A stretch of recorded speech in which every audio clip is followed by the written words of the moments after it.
Boa noite. Mais uma vez queremos convidar você para a gente poder ter esse tempo nesse programa que é chamado Tempo de Reflexão. Esse é o objetivo mesmo. Nós estamos expondo o livro de Gênesis, já vem há algum tempo nós estamos estudando e nós queremos convidar você também para a gente poder estudar esse fundamento da fé, que é a partir do primeiro livro das Escrituras Sagradas. Como estamos na época do Natal, eu queria ler para vocês um texto natalino. Olha que texto maravilhoso. Miqueias capítulo 5, versículo 2, que diz: E tu, Belém Efrata, pequena demais para figurar como grupo de milhares de Judá. De ti me sairá o que há de reinar em Israel, e cujas origens são desde os tempos antigos, desde os dias da eternidade. Portanto, o Senhor os entregará até o tempo em que aqui está em dores, tiver dado a luz. Então o restante dos seus irmãos voltará aos filhos de Israel. Ele se manterá firme e apacentará o povo na força do Senhor, na majestade do nome do Senhor, seu Deus, e eles habitarão seguros, porque agora será ele engrandecido até os confins da terra. Este será a nossa paz. Jesus será a nossa paz. Vamos orar? Senhor, Tu que és a nossa paz, em tempos de tanta tribulação, tantas notícias ruins, em dias, ó Deus, de pandemia, no meio, ó Deus, das notícias que nos chegam, às vezes assustadoras, de pessoas sofrendo, nós queremos te pedir que o Senhor nos visite com a Tua paz. O Senhor que é a paz, nos visite. Queremos, ó Deus, ser transformados pela Tua verdade e que o Espírito de Jesus esteja sobre nós. Louvamos o Teu nome por tudo, em nome de Cristo. Amém. Amém.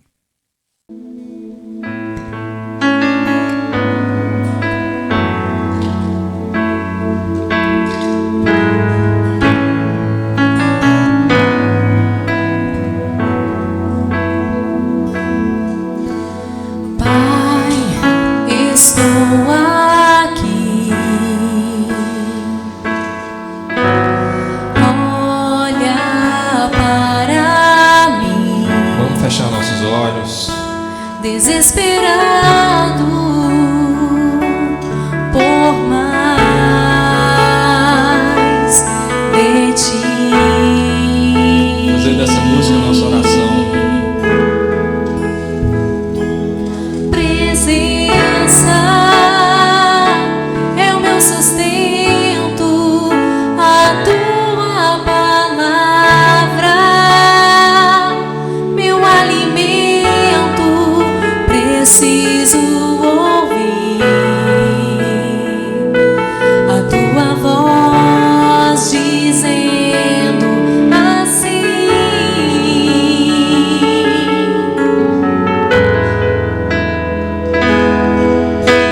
Vem, filho amado, vem em meus braços, descansa.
Gênesis capítulo 12, versículo 1 a 9.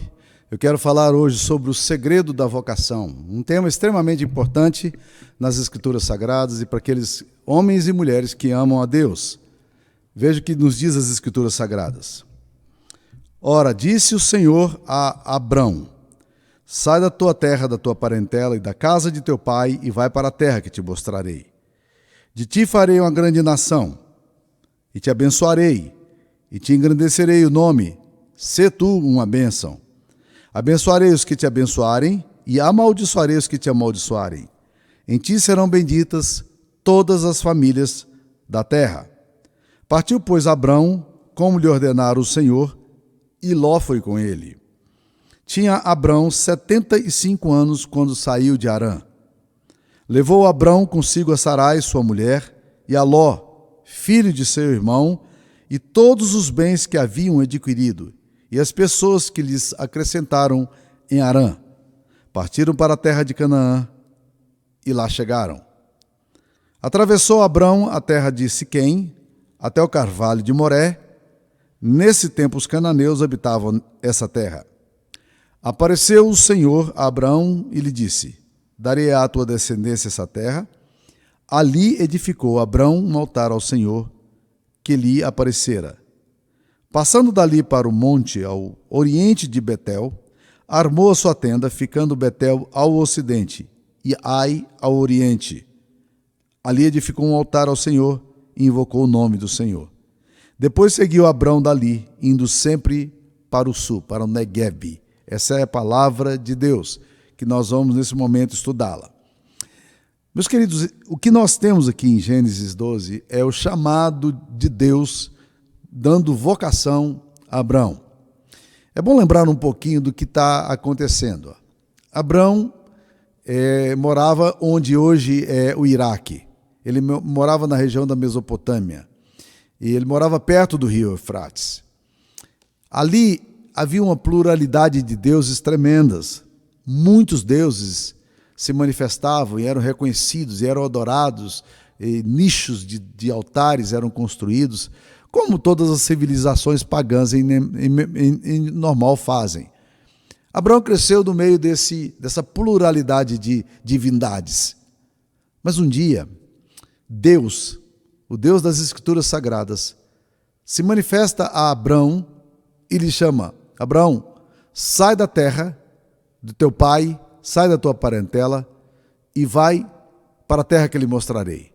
De ti farei uma grande nação, e em ti serão benditas todas as famílias da terra. Que chamado maravilhoso, que vocação maravilhosa, que coisa surpreendente. Pois bem, é importante pensar nessa questão da vocação, porque Deus não chamou Abrão, ou Abraão posteriormente, para ser um pastor. Deus não chamou para ser um missionário, no sentido mais estrito da palavra. Deus lhe deu uma vocação. E é sobre essa questão da vocação que eu queria falar para vocês, porque o termo vocação, na espiritualidade cristã, ele evoca algumas coisas que, eventualmente, não tem absolutamente nada a ver com a teologia bíblica. O que é vocação? Em geral, quando você fala, fulano de tal tem uma vocação, nós estamos falando de alguém que decidiu ir para o campo missionário, ou decidiu ser um evangelista, ou decidiu ser um pastor, então ele tem uma vocação para o ministério. Mas vocação, no sentido bíblico da palavra, ele é bem mais amplo do que isso. Ele abrange áreas que a gente diria, áreas seculares, é vocação. E uma das coisas mais sérias que nós temos hoje é desfazer esse conceito errado de vocação que se construiu na história, onde colocava-se e coloca-se até hoje a vocação pastoral e ministerial como a vocação mais sublime, quando na verdade todas as vocações chamadas por Deus são vocações sublimes e cumprem um papel na história que Deus nos coloca para executar. Veja um exemplo simples presente aqui perto de nós, embora não tão perto em termos de tempo. Nos idos de 1920, um médico cristão chamado Dr. Gordon, um homem que amava o Senhor, um jovem que amava o Senhor, com a qualificação na área de medicina, ele queria muito servir a Deus no campo missionário. Ele sentia um chamado para servir a Deus em outros países. Mas ele nunca tinha ouvido falar da possibilidade de ele servir a Deus em outros países, se não fosse um missionário ou um pastor. E ele não tinha definitivamente vocação nem para ser missionário, nem para pastor. Isso aconteceu há alguns anos, até que um dia, ele assistindo uma conferência missionária, um pastor pregando disse que Deus pode chamar-nos com diversas profissões para exercer a vocação que ele tem para nós. E aquilo foi um enorme alívio para o Dr. Gordon. Sabe o que ele fez? Ele largou a terra dele e veio para Rio Verde, que naquela época, meus queridos irmãos, era uma terra que não tinha praticamente ninguém. Eram pequenas vilas ali, Jataí, Mineiros, Rio Verde, sudoeste de Goiás. E ali em Rio Verde ele construiu um hospital que se tornou uma referência para toda aquela região, que é o Hospital Evangélico de Rio Verde. Ele estava servindo a Deus agora com a vocação que Deus lhe tinha dado. Deus lhe tinha dado o chamado para ser um médico. E agora ele estava servindo a Deus no campo missionário. Quando você vai para o livro de Esther, você percebe que Mordecai, o tio de Esther, ele tem uma visão muito clara dessa questão do chamado de Deus na história. Porque Esther, que havia sido criada por ele, era uma menina órfã. E ela então, um dia lá num conflito palaciano entre a rainha Vasti e o rei, de repente Esther foi chamada para quê? Para ser rainha. E de repente ela é alçada a uma posição, por ser uma menina muito bonita e muito inteligente, ela é colocada numa posição de destaque que até então ela era uma figura obscura e desconhecida. Eram filhos de imigrantes. E aí, de repente, Esther agora encontra-se no palácio quando há uma conspiração contra o seu povo.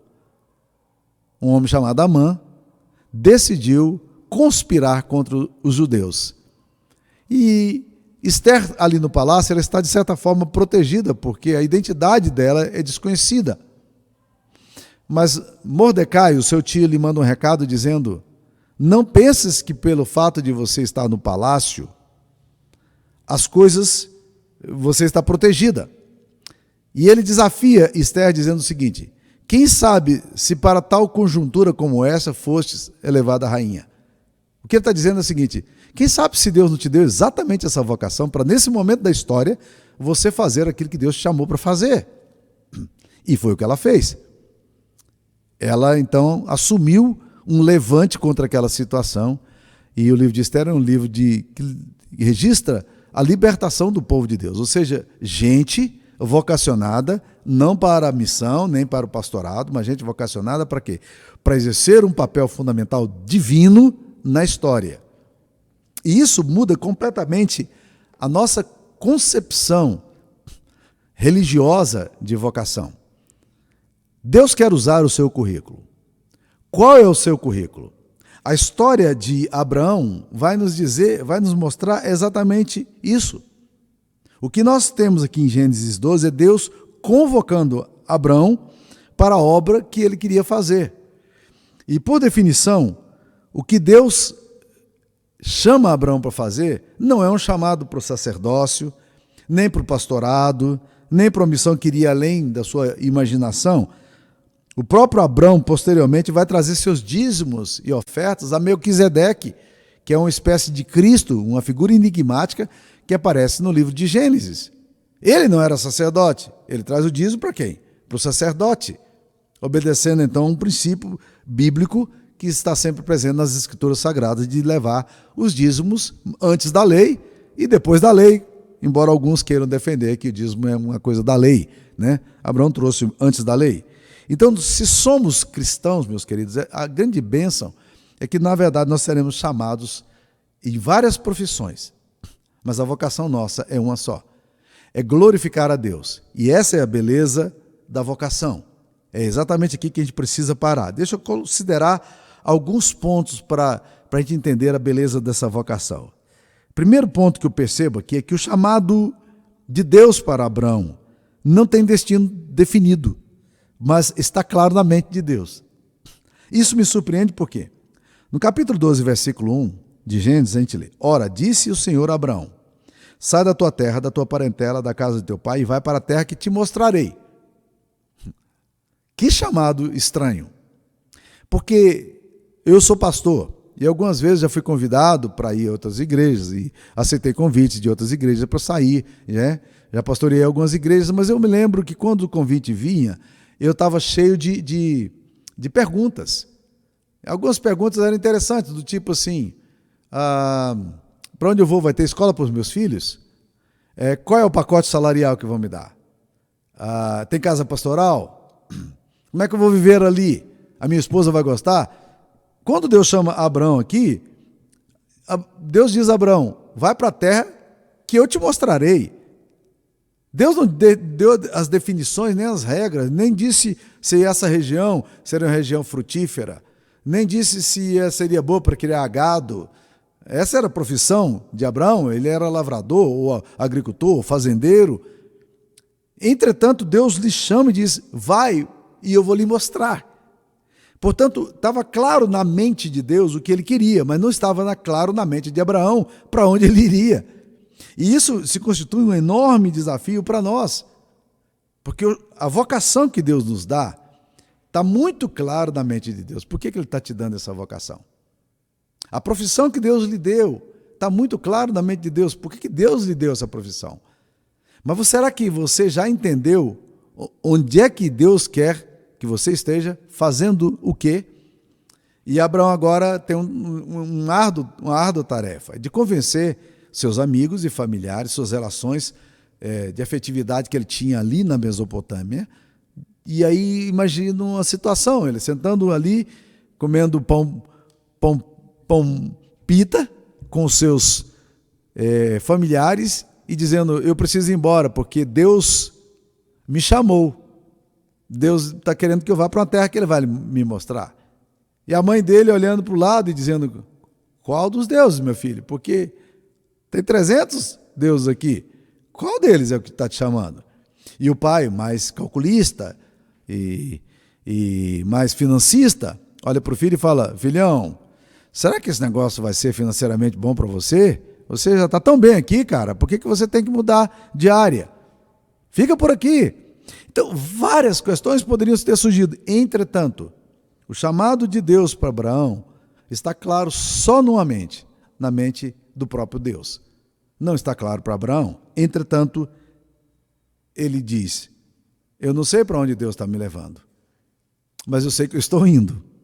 E Ele quer fazer de mim, Ele quer usar como Ele quer usar para a glória dEle. Segunda coisa que eu vou perceber nesse texto aqui, meus queridos, é que o chamado de Deus tem sempre promessas para aquele que o segue, porque o texto diz no versículo 2, de ti farei uma grande nação, te abençoarei, te engrandecerei o nome, sê tu uma bênção. Deus então está dizendo para Abraão: Abraão, pode ir, porque eu estou te dando a minha palavra. E a Bíblia diz que Abraão saiu sem saber para onde ia.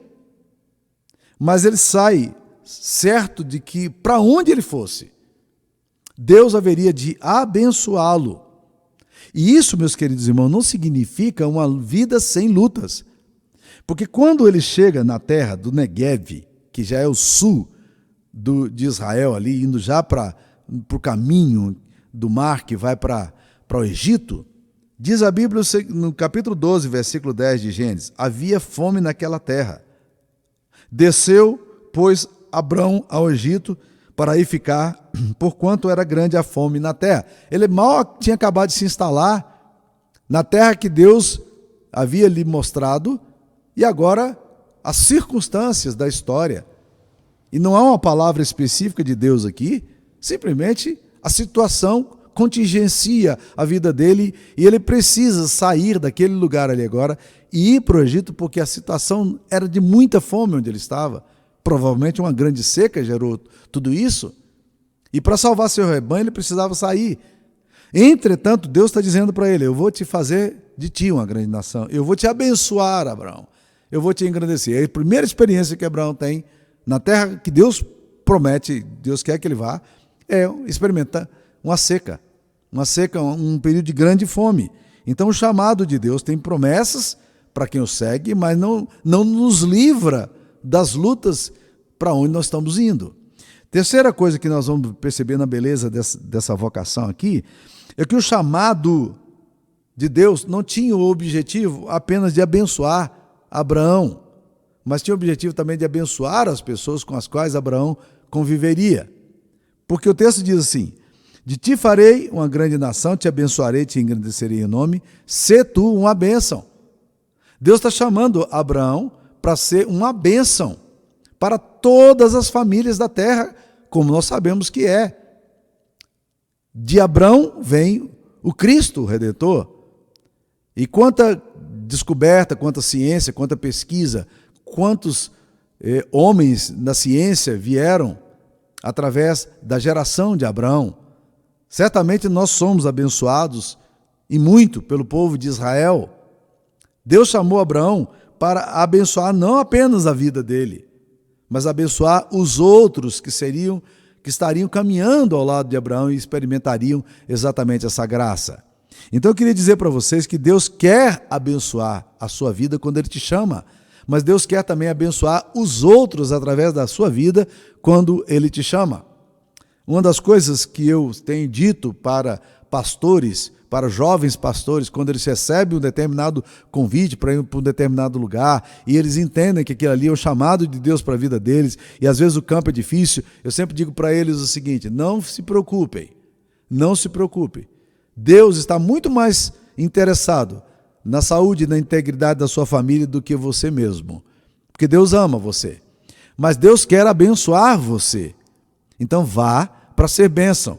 Toda vocação divina, ela implica em bênção para as outras pessoas. E Deus sempre traz bênção para os relacionamentos que Ele vai nos dar. Então toda vez que Deus usar a sua vida, esteja certo de que muitas pessoas serão positivamente impactadas e abençoadas. Então ao servir, ao pregar, ao exercer liderança, seja no mundo religioso ou no mundo secular, ou numa estrutura corporativa, num cargo do Estado, ou numa profissão que você tem, seja onde você estiver, meu querido irmão, seja esse nível técnico, acadêmico, evangelista ou social, você esteja absolutamente certo de que Deus quer ministrar através de você na vida de outros, como fez com Abraão.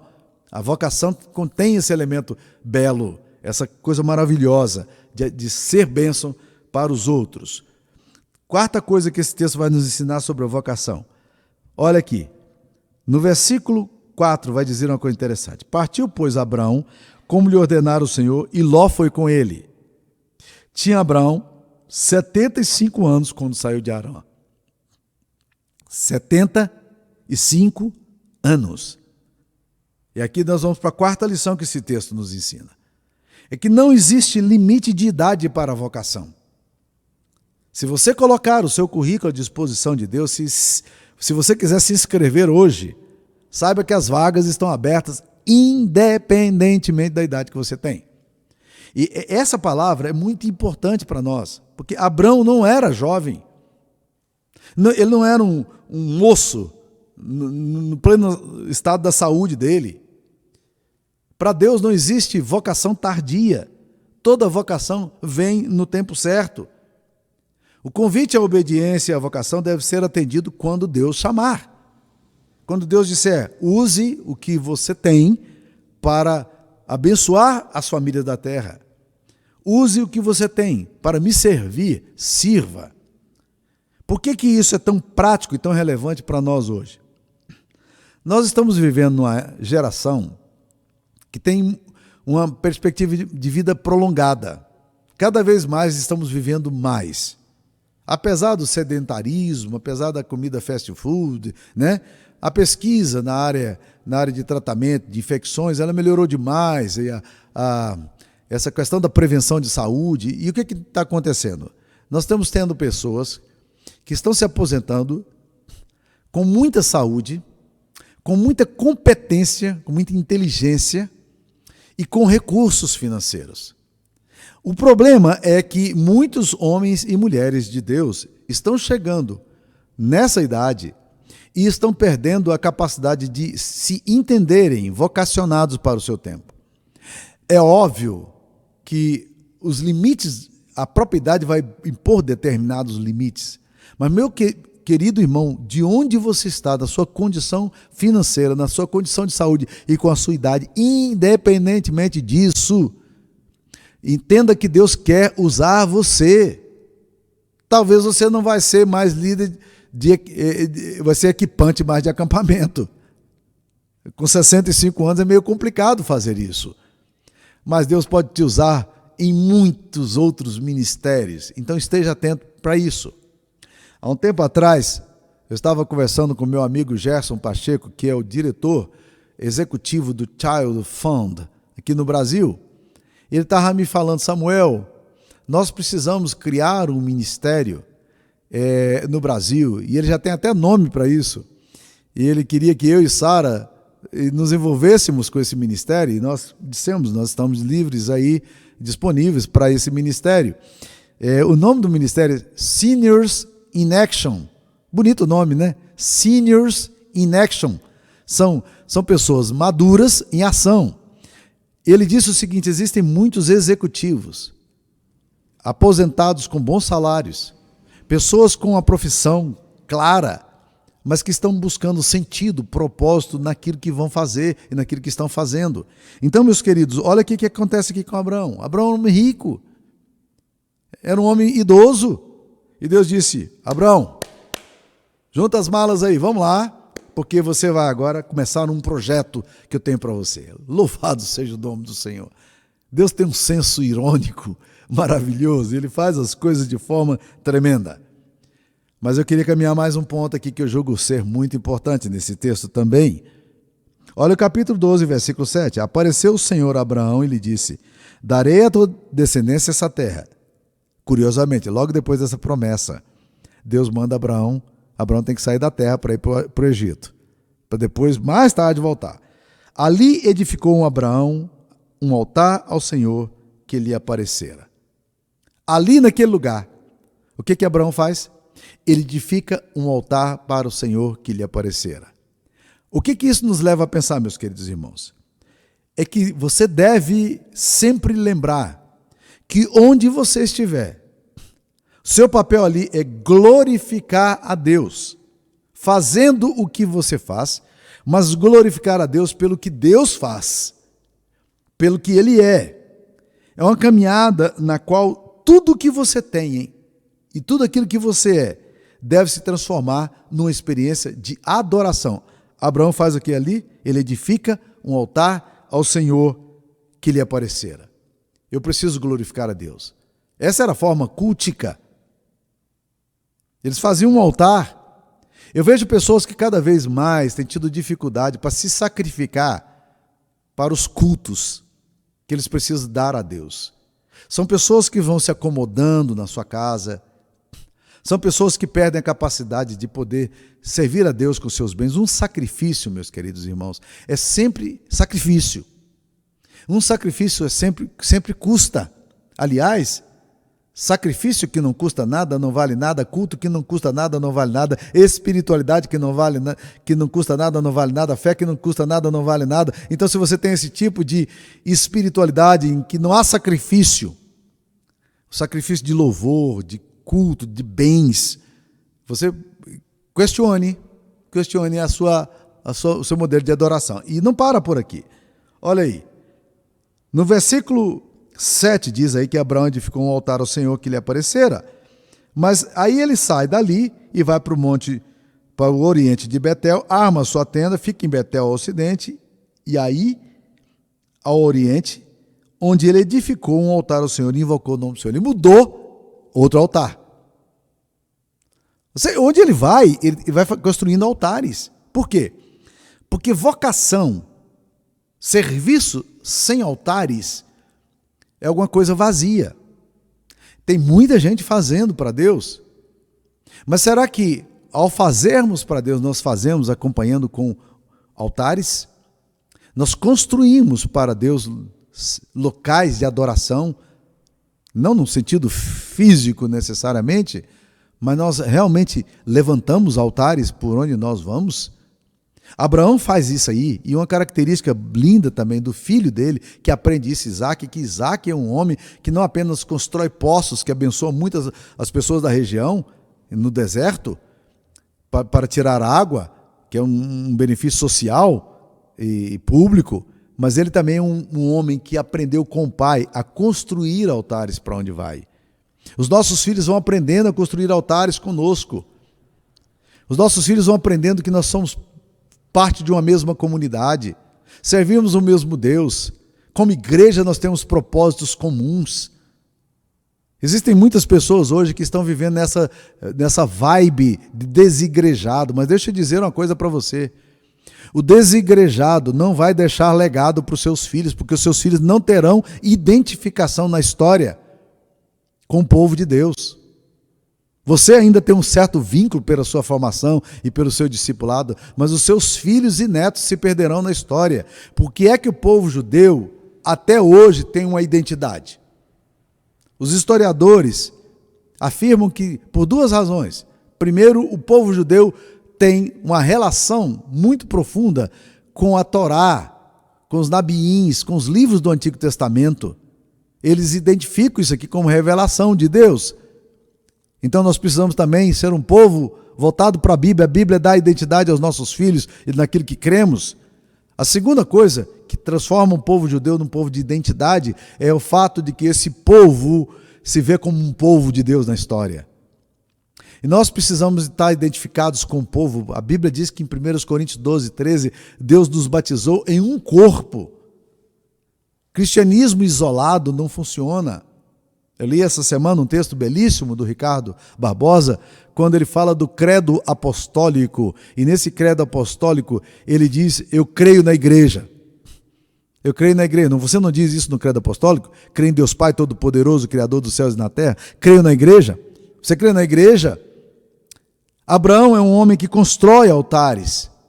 Onde ele vai, ele quer deixar marcos de que um povo de Deus está ali, de que há um culto ali, e esse culto é um culto público, os seus funcionários participam, as pessoas que estão por perto, os estrangeiros que estavam com ele, os vizinhos eram convidados, e ali ele oferecia sacrifício ao Deus que o chamou com santa vocação. Então, qual é o seu currículo, meu irmão? O que é que você tem? Qual é o chamado de Deus? Se você não identificar chamado, você não vai ter propósito, sentido e nem vocação. E isso é péssimo para as pessoas quando envelhecem. E é péssimo para a juventude também. A coisa mais importante não é a profissão que você tem. A coisa mais importante é a vocação que você identifica na história. Abraão foi chamado por Deus com santa vocação. Sai da tua terra e da tua parentela e vai para a terra que eu lhe mostrarei. De ti farei uma grande nação, te abençoarei. E em ti serão benditas todas as famílias da terra. Sê tu uma bênção. É para você ser uma bênção, Abraão. Então, meus queridos irmãos, essa santa vocação transforma os nossos atos humanos, a nossa profissão, o nosso serviço, o nosso caminhar, numa coisa que tem um sentido muito mais profundo, porque não se trata apenas de um realizar, mas tem uma conexão profunda com a eternidade, com o Deus a quem nós adoramos. Que Deus abençoe sua vida. Queria orar por você, vamos orar. Senhor Deus e Pai, aplica essa palavra ao nosso coração e nos desafia a identificar a Tua voz na história.